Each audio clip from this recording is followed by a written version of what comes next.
Nuclear disarmament continues to be one of the most urgent security problems plaguing the world.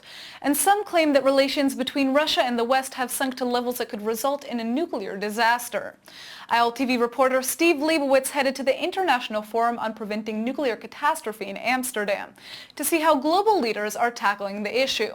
And he sat down with forum-member Dr. Tariq Rauf to learn more. There are nearly 2,000 nuclear weapons that are on alert status, ready to be fired at a moment's notice. So the American president or the Russian president could get a report from their defense ministries that they have detected a missile attack from the other side, and each of these presidents would have about 10 minutes or so to make the decision whether or not to retaliate. And now with computer spoofing and so on, as the former British Defense Minister Des Brown said, this danger has become even more extreme, and there is a lot more pressure on presidents and also the defense forces to be able to identify and to validate the threat that requires a response. Do you agree with the assessment that we could be heading back towards a Cold War situation between Russia and the United States, maybe because of the leaders with Putin and perhaps Donald Trump? Well, I would say that we're already in a Cold War, particularly since the Crimea issue. For the first time ever since the United States and the Soviet Union started talking about nuclear arms control in the mid-1960s, we do not have direct dialogue between Washington and Moscow. The last treaty that was signed under President Obama was in 2010. So we haven't had talk about a follow-on treaty. So this is very dangerous. We need the two biggest possessors of nuclear weapons to be talking about the next steps. So here you have two different positions. President Obama has offered one more round of nuclear arms reductions to Russia to go down from 1,550 nuclear weapons to 1,000 nuclear weapons. But the Russian position now is that they want to also talk about what they believe is the imbalance of conventional military forces in Europe. And they also want to include other states possessing nuclear weapons, notably China. And then add to mix the differences over Crimea and the cooling of political relations.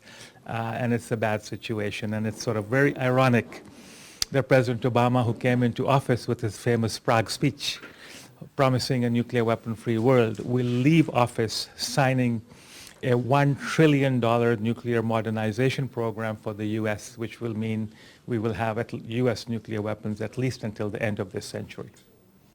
We in Israel have thought about the main risk really being from Iranian nuclear weapons. An agreement was reached almost a year ago in order to deal with that situation. Do you think that that made the world a safer place or not so much? Absolutely. The Joint Comprehensive Plan of Action that was signed in Vienna on the 14th of July last year effectively puts very strict restraints on the Iranian nuclear program. Iran has already dismantled its reactor that had the potential to produce plutonium. The nearly 2,000 kilograms of enriched uranium has been diluted and most of it has been moved out. So as President Obama said, 4 possible paths to an Iranian nuclear weapon have been blocked. Iran is under the most strict nuclear verification implemented by the International Atomic Energy Agency ever. There is a 24-hour presence of IAEA inspectors in Iran.